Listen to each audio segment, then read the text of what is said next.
Tiba-tiba maju suruh stand up ini menjebak namanya. Ya itulah ya. Luar biasa. Tapi saya sepakat dengan apa tadi Mas Cahyo. Mas Cahyo Ya. memang.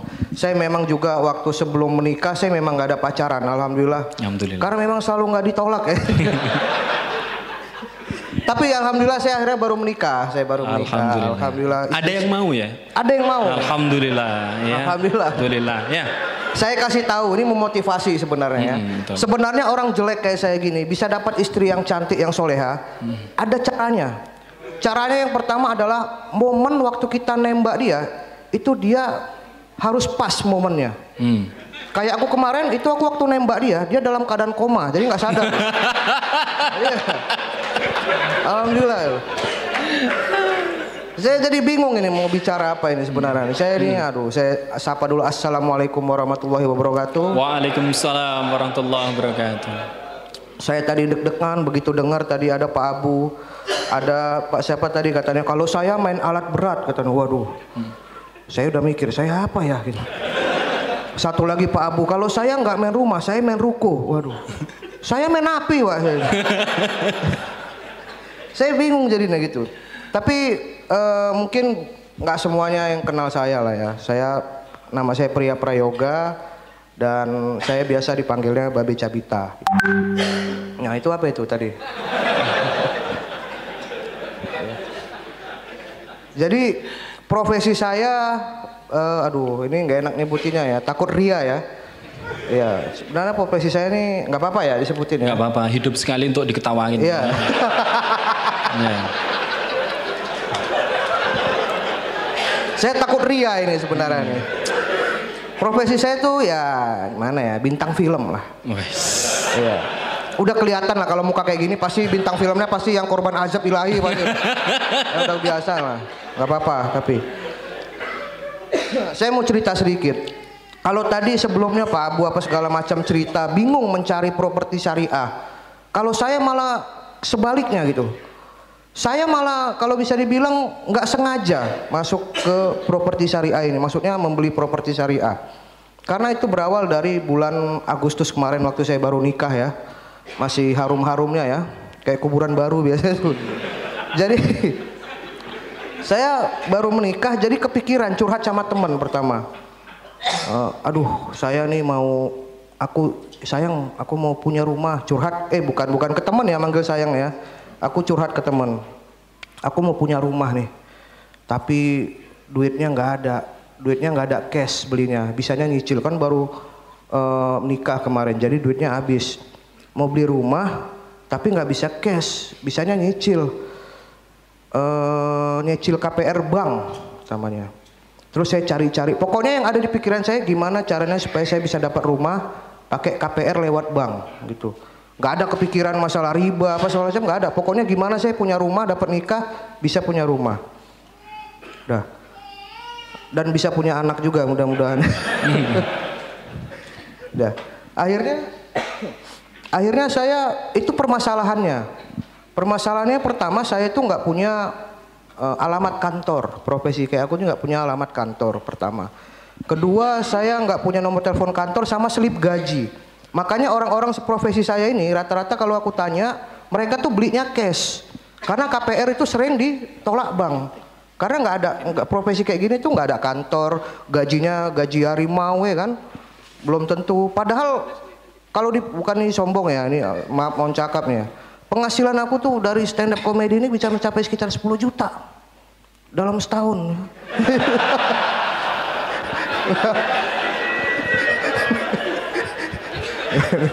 Ini bukan sombong nih ya. Tapi alhamdulillah dulu istri saya mantan pegawai bank, ya kan. Jadi alhamdulillah juga memang dia udah keluar ya. Karena jadi istri saya dia keluar juga. Padahal dulu memang ya tahulah gaji karyawan bank kan, dibilang gede enggak, dibilang kecil ya lumayan lah, sekitar 3 koma kan, 3 hari kerja langsung koma. Akhirnya saya bingung kan, waduh ini gimana nih, saya mau KPR, saya jujur aja saya belum ada mengenal riba apa segala macem. Akhirnya di tempat syuting ketemu sama Haji Erwin. Nah dia produser saya bilang di mana ya cari perumahan ya yang bisa KPR tapi agak gampang gimana ya gitu. Karena teman-teman saya seprofesi bahkan mau KPR aja itu sampai bohong-bohong, ngurus misalnya pakai kantor orang supaya jebol KPR-nya. Jadi saya cerita, wah jangan gitu dong, pakai KPR syariah aja. Kebetulan saya baru ngambil KPR syariah gitu. Jadi si Erwin ini dia baru ngambil KPR syariah. Apa itu KPR syariah? Dia kasih tahu. Pokoknya KPR syariah tuh dia nggak ada pakai bank. Kita nyicilnya ke developer ke satu.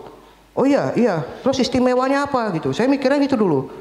Kalau DP kalau nggak jadi nanti dibalikin. Menarik nih, gitu kan?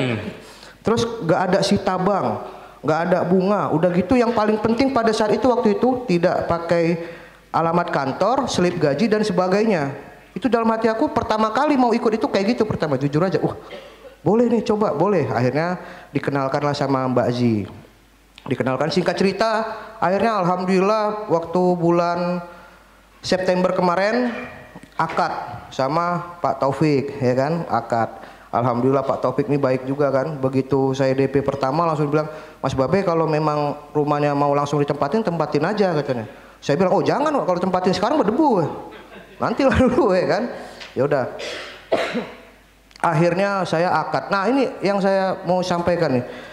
Sebenarnya saya ini belum ngerti pertamanya syariah nih. Dalam proses akad pun saya belum ngerti.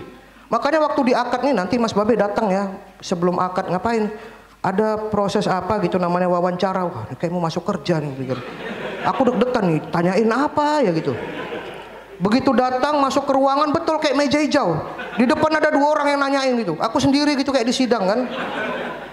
Itu nggak ada bekal apa-apa. Jadi waktu ditanya aku polos aja jawabnya gitu. Ditanya, Mas Babe, kenapa tahu dari mana profesi syariah? Dari teman, bilang. Oh, apa yang membuat Babe memilih syariah? Karena saya ditolak, karena di bank saya ditolak. Dia bilang gitu. Saya jawabnya polos aja, nggak ada mikir-mikir. Karena di bank saya ditolak. Di syariah kan katanya kalau misalnya apa nggak ada sita, nggak ada apa. Makanya itu saya datang ke sini Mas. Saya bilang gitu. Mungkin dalam hati pengujinya mungkin dalam hatinya, aduh ini anak ini cuma manfaatin aja bukan ngindarin dosa. Mungkin gitu kan dalam hatinya. Soalnya agak bingung juga. Tapi benar kayak meja hijau. Ya nanti keputusannya nanti 3 hari lagi ya. Wah ada keputusan 3 hari lagi lulus nggak lulus jadinya. Ini kalau tahu saya ada lulus nggak lulus, kalau ada kunci jawabannya pengen ku beli itu.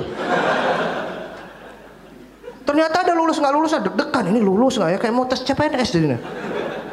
Rupanya alhamdulillah selama 3 hari diumumin lah, Mas Babe selamat, ternyata akadnya bisa langsung akad diterima katanya. Wah alhamdulillah pikir. Saya bingung juga kenapa bisa jebol ya kemarin ya.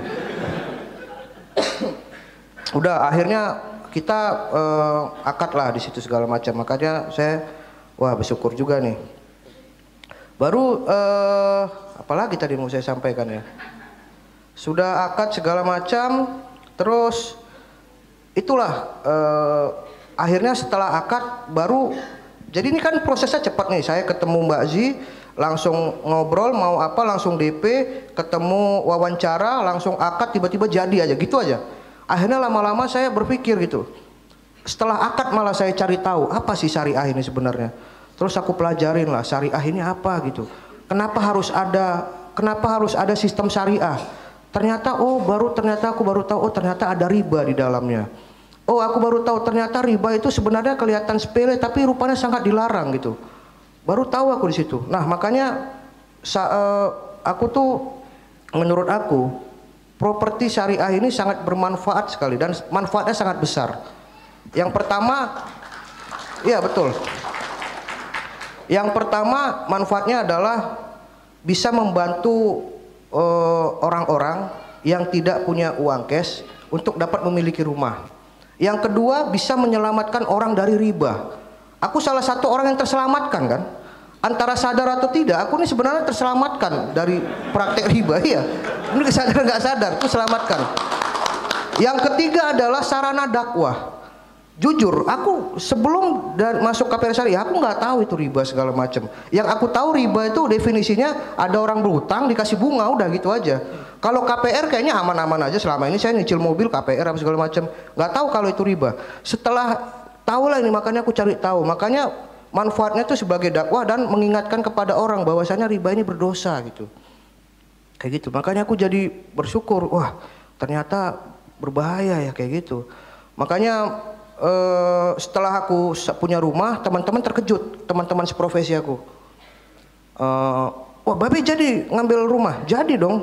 Oh kok bisa? Pakai bank apa? Maulah. Oh enggak, aku pakai syariah. Gimana tuh syariah? Mereka ternyata nggak ada yang tahu. Teman-teman seprofesi, syariah tuh kayak gini kayak gini. Mereka langsung bersemangat. Bahkan teman-teman aku tanya, Mbak Aziz sama apa, saya bilang teman-teman saya yang non Muslim, yang beragama Kristen, dia sampai nanya, Mas Babe, boleh nggak? Saya pengen kali punya rumah, tapi saya pakai sistem syariah, boleh nggak? Wah saya nggak tahu kalau itu, nanti saya tanya dulu sama Mbak Aziz. Tapi kayaknya bisa deh, saya bisikin dulu, asyhadu Allah. Mulai bisikin itu. Nggak apa-apa, boleh, nggak apa-apa, sini ikutin ya pelan-pelan gitu, nggak apa-apa. Sekalian aja ya, nanggung. Iya, bahkan itulah intinya, kesimpulannya adalah sebenarnya sistem syariah ini memang bermanfaat bagi semua orang sebenarnya. Semua orang tuh, teman-teman saya yang non Muslim tuh bersemangat gitu. Mereka sangat berminat dengan sistem kayak gini, sistem kepercayaan. Mereka, waduh Mas Babe saya susah. Walaupun mungkin motivasi mereka bukan karena ngindarin dosa, tapi itulah intinya. Sistem syariah ini dapat diterima oleh semua orang kayak gitu. Makanya aku sebenarnya sangat berharap nih, mudah-mudahan dengan sistem syariah ini semakin banyak, mudah-mudahan di Indonesia ini menjadi tren. Amin. Dan mudah-mudahan ya kan, mudah-mudahan semua properti di Indonesia itu bisa dibeli lewat jalur syariah, mudah-mudahan. Amin. Semuanya itu aja. Karena jujur teman-teman saya semuanya banyak yang berminat gitu. Itu aja yang saya sampaikan. Saya nggak tahu lagi mau ngomong apa, tapi intinya lewat hati saya yang kejujuran paling dalam, saya memang pertama kali masuk itu memang gara-gara itu yang saya lihat. Baru ke belakangnya baru saya dapat hidayah, baru saya baca, oh ternyata ini. Makanya terima kasih sekali karena kawan-kawan semua dari sini, dan itu aja yang saya sampaikan. Assalamualaikum warahmatullahi wabarakatuh. Waalaikumsalam.